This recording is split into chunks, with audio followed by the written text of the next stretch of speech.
ভাঙা হলো ধানমন্ডি ৩২ নম্বরের বাড়ি, পুড়ল সুধা সদন। বিভিন্ন জেলায় আওয়ামী লীগ নেতাদের বাড়িতে আগুন। মূর্তি না ভেঙে শত্রুর শক্তির বিপরীতে পাল্টা চিন্তা করা উচিত, মন্তব্য উপদেষ্টা মাহফুজের। গণহত্যার ক্ষোভ থেকেই ভাঙচুর বলেছে বিএনপি। সিলেট ওসমানী বিমানবন্দরে দুবাই ফেরত দুই যাত্রীর কাছ থেকে 17.5 কেজি স্বর্ণ জব্দ করেছে শুল্ক গোয়েন্দা।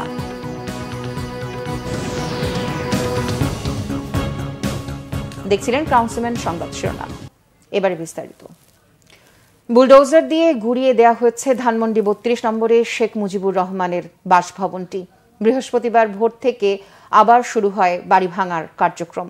এর আগে গতকাল শেখ হাসিনার দেশবিরোধী বক্তব্য দেওয়ার প্রতিবাদে ছাত্র জনতা আগুন দেয় ধানমন্ডির ৩২ নম্বর বাড়িটিতে। এ সময় বিক্ষোভকারীরা বাড়িটিতে ঢুকে ভাঙচুর করেন। বিস্তারিত ফজলে রাব্বির প্রতিবেদনে। বৃহস্পতিবার সকালের চিত্র এটি। বুলডোজারের ধাক্কায় কেঁপে উঠছে বঙ্গবন্ধুর ধানমন্ডির ৩২ নম্বর বাড়ি। এর আগে বুধবার রাতভর চলে ভাঙার কার্যক্রম। এরপর দীর্ঘ সময় বিরতি দিয়ে ভোর থেকে আবারও শুরু হয় বাড়ি ভাঙার কার্যক্রম। এর আগে পূর্ব ঘোষণা অনুযায়ী বুধবার সন্ধ্যা 7টায় মিছিল নিয়ে ধানমন্ডি ৩২ নম্বরে জড়ো হয় ছাত্র জনতা। সারা দুনিয়ার ইতিহাস যদি দেখি, একটা ফ্যাসিস্ট পতন হয়ে যাওয়ার পরে তাকে কখনো সেলিব্রেট করা হয় না। দুনিয়ার কোথাও এটা হয় নাই, বাংলাদেশে একমাত্র। সে মুজিব তার সে ফ্যাসিস্ট হওয়ার আগে কি করছে সেটা দিয়ে তাকে আমরা এখন সেলিব্রেট করতে হবে। আজকে যেটা হচ্ছে এটা দেখে আনন্দও লাগছে আবার দুঃখও লাগছে, এই কারণ this was a historical place for our country, but I guess Sheikh Hasina messed with the wrong generation. এই স্বৈরাচারের কোনো অস্তিত্ব যেন এদেশে না থাকে, ছাত্র জনতার কাছে আমাদের এটা আবেদন। বিভিন্ন লাঠিসোঁটা নিয়ে ধানমন্ডি ৩২ নম্বরে প্রবেশ করেন তারা। এ সময় শেখ হাসিনার বিরুদ্ধে ছাত্র জনতাকে বিভিন্ন স্লোগান দিতে দেখা যায়। এক পর্যায়ে ধানমন্ডি ৩২ নম্বর বাড়িটিতে আগুন ধরিয়ে দেয় বিক্ষুব্ধ জনতা। ফটক ভেঙে লাঠিসোঁটা নিয়ে বাড়ির দেয়াল ভাঙা শুরু করেন তারা। আগুন দেওয়া হয় শেখ হাসিনার সুধা সদন বাড়িটিতেও। তাদের যত সিম্বল আছে সবকিছু আমরা ধ্বংস করে দেওয়ার জন্য চেষ্টা করতেছি, কারণ এই গণহত্যাকারী যেন বাংলাদেশে কোনো স্থান না পায়। বাংলাদেশ থেকে যে মুজিববাদী যে ধর্ম ছিল এটাকে আমরা নিচ্ছিন্ন করার জন্য এটাকে মুছে দিতে আসছি। পরে বুলডোজার দিয়ে ভাঙা হয় ধানমন্ডি ৩২ নম্বরে শেখ মুজিবুর রহমানের বাসভবনটি। ছাত্র জনতার কাছে যেটি ছিল পতিত স্বৈরাচার হাসিনার প্রতিচ্ছবি। আমরা নিছক একটা বিল্ডিং ভাঙতে আসি নাই, আমরা ফেসিবাদের টুলস ভাঙতে আসি। বিশ্বকতা করতেছে, বিভিন্নভাবে আওয়ামী লীগরা আনতে চাইতেছে। এটা তাদের প্রতি অ্যালার্মিং যে ৩৬ July still exist, it is not end, it is never ending.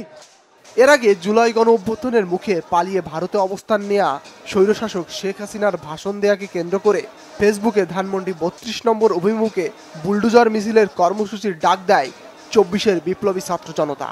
১৯৭২-এ Sheikh Mujib যে ফ্যাসিস্টের জন্ম দিছিল, আজ তার কবর রচনা করলাম। এটা দেখে জানি আর কখনো কোনো স্বৈরাচার জানি আর দুষ্প্রতা না দেখাইতে পারে। আজকে আমরা পরিপূর্ণভাবে মুজিববাদের কবর আলোচনা করলাম।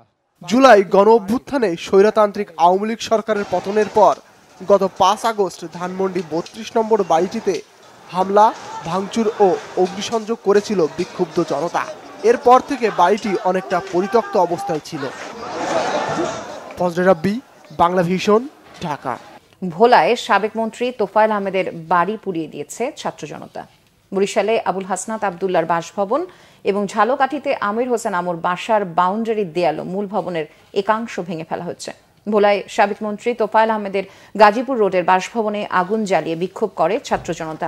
বুধবার রাত ১টার দিকে মিছিল নিয়ে ছাত্র জনতা তোফায়েল আহমেদের বাসভবনে গিয়ে বাড়িটি ভাঙচুর করে, পরে আগুন দেয়। এদিকে বরিশালে গতকাল রাত ১২টার পরে বিক্ষুব্ধ ছাত্র জনতা আবুল হাসান আবদুল্লার বাড়িতে হামলা ও ভাঙচুর করে এক পর্যায়ে আগুন ধরিয়ে দেয়। পরে সেনাবাহিনী আগুন নিয়ন্ত্রণে এনে ছাত্র জনতাকে ধাওয়া দেয়। বুধবার রাত ২টার দিকে নগরীর বগুড়া রোডের আমির হোসেন আমুর বাড়িও ভাঙচুর করা হয়। কুষ্টিয়ায় আওয়ামী লীগের যুগ্ম সাধারণ সম্পাদক ও সাবেক সংসদ সদস্য মাহবুবুল আলম হানিফের পিটিআই রোডের বাড়িতে আগুন ও এসকেভেটর দিয়ে ভেঙে দিয়েছে বিক্ষুব্ধ জনতা। বুধবার রাতে ২ শতাধিক মানুষ মশাল মিছিল নিয়ে এসকেভেটর দিয়ে বাড়ির সামনে বেশ কিছু অংশ ভেঙে বাড়িটিতে আগুন ধরিয়ে দেয়। সাভার পৌর এলাকার মুক্তির মোড়ে শেখ মুজিবের মুরাল ভাঙচুর করেছে বিক্ষুব্ধ ছাত্র জনতা। চট্টগ্রামে গতকাল রাতে মহানগরীর জামাল খান এলাকা ও চট্টগ্রাম মেডিকেল কলেজে পুরনো একাডেমিক ভবনের সামনে থাকা শেখ মুজিবের মুরাল ভাঙচুর করে বৈষম্য বিরোধী আন্দোলনের কর্মীরা। ধানমন্ডি ৩২ নম্বরে শেখ মুজিবুর রহমানের বাড়িতে অগ্নিসংযোগ ও ভাঙচুরের ঘটনা নিয়ে সংবাদ প্রকাশ করেছে বিভিন্ন আন্তর্জাতিক গণমাধ্যম। বুধবার ক্ষমতাচ্যুত শেখ হাসিনার অনলাইনে ভাষণকে কেন্দ্র করে ধানমন্ডি ৩২ নম্বর সহ দেশের বিভিন্ন জায়গায় ভাঙচুর এবং অগ্নিকাণ্ডের ঘটনায় ফরাসি বার্তা সংস্থা AFP শিরোনাম করেছে বাংলাদেশে বিক্ষোভকারীদের হাসিনার বাবার বাড়ি ভাঙার চেষ্টা। এতে বলা হয়, বাংলাদেশি আন্দোলনকারীরা ক্ষমতাচ্যুত স্বৈরশাসক শেখ হাসিনার বাবার বাড়ির সামনে অবস্থান করছে, তারা ভবনটি ধ্বংসের চেষ্টা চালাচ্ছে। বিবিসি শিরোনাম করেছে বাংলাদেশের সাবেক প্রধানমন্ত্রীর পারিবারিক বাড়িতে প্রতিবাদকারীদের আগুন। ব্রিটিশ বার্তা সংস্থা রয়টার্সের শিরোনামে ছিল বাংলাদেশের বিতাড়িত প্রধানমন্ত্রী শেখ হাসিনার বাবার বাড়িতে আগুন দিয়েছে বিক্ষোভকারীরা। প্রতিবেদনে বলা হয়, হাজার হাজার বিক্ষোভকারী শেখ মুজিবুরের বাড়িতে আগুন ধরিয়ে দিয়েছে।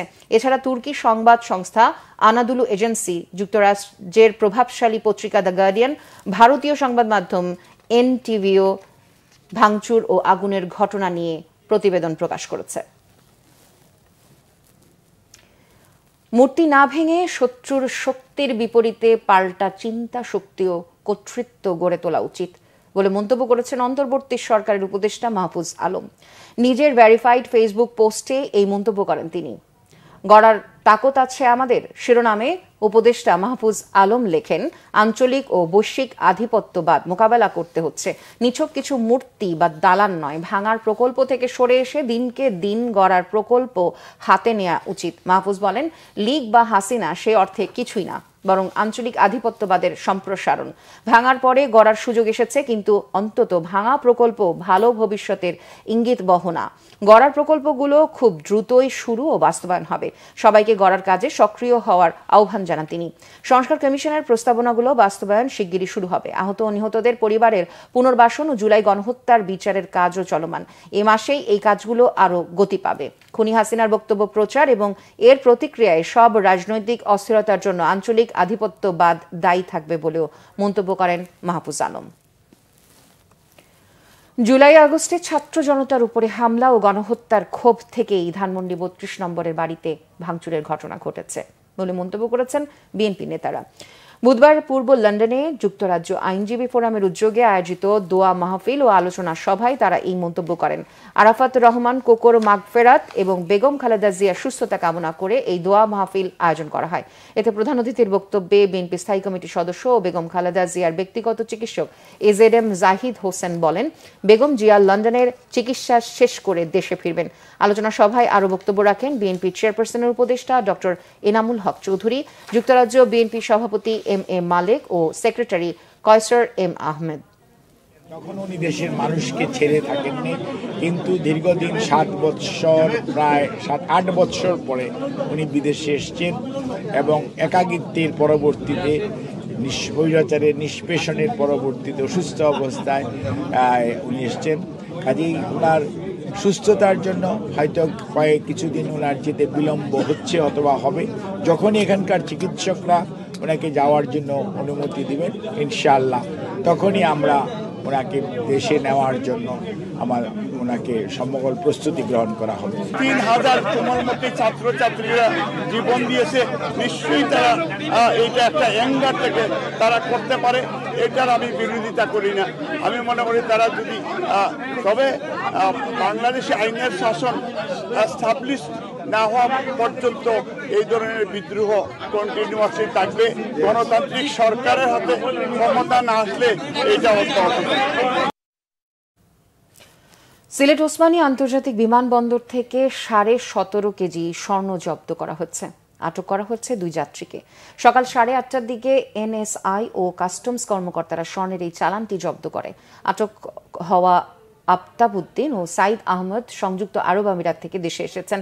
জানা গেছে, সংযুক্ত আরব আমিরাতের শারজা থেকে বিমান বাংলাদেশ এয়ারলাইন্সের একটি ফ্লাইট ওসমানী আন্তর্জাতিক বিমানবন্দরে এসে অবতরণ করে।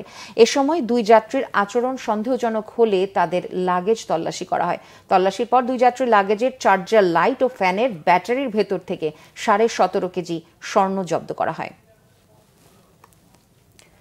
বাংলাদেশে নিযুক্ত মালয়েশিয়ান হাইকমিশনার মোহাম্মদ সুহাদা ওথমান জানিয়েছেন 2026 সাল নাগাদ উচ্চশিক্ষা ও চিকিৎসার জন্য বিভিন্ন খাতে বাংলাদেশ থেকে 3 লাখ পর্যটক নিতে চায় মালয়েশিয়া। গতকাল রাজধানীর একটি হোটেলে ট্যুরিজম মালয়েশিয়া আয়োজিত এক সেমিনারে এই তথ্য জানান তিনি। হাইকমিশনার জানান, গেল বছর মালয়েশিয়ার 1.5 শতাধিক বিশ্ববিদ্যালয়ে বিভিন্ন দেশ থেকে অসংখ্য বিদেশি শিক্ষার্থী পড়তে গেছেন। সেই সঙ্গে উন্নত চিকিৎসার জন্য দেশটিতে গেছেন অনেকে। ট্যুরিজম মালয়েশিয়ার সিনিয়র সহকারী পরিচালক মুয়াজ সামাদ সহ দেশটি থেকে আসা প্রতিনিধিরা জানান, মালয়েশিয়ার চিকিৎসা ও পড়াশোনার মান অস্ট্রেলিয়া, ইউরোপ, আমেরিকার চেয়ে কোনো অংশে কম না হলেও খরচ তুলনামূলক কম। এই ছিল এখনকার মতো। পরের সংবাদ দুপুর 2টায়। এর আগে 1টায় রয়েছে নিউজ টপ 10 দেখার আমন্ত্রণ রইল। এছাড়া বাংলা ভিশন সংবাদ ও সংবাদ সংশ্লিষ্ট অনুষ্ঠান দেখতে ভিজিট করুন www.bbnews24.com ও facebook.com/banglavisionnews এবং সাবস্ক্রাইব করুন youtube.com/banglavisionnews। এতক্ষণ সাথে থাকার জন্য ধন্যবাদ সবাইকে।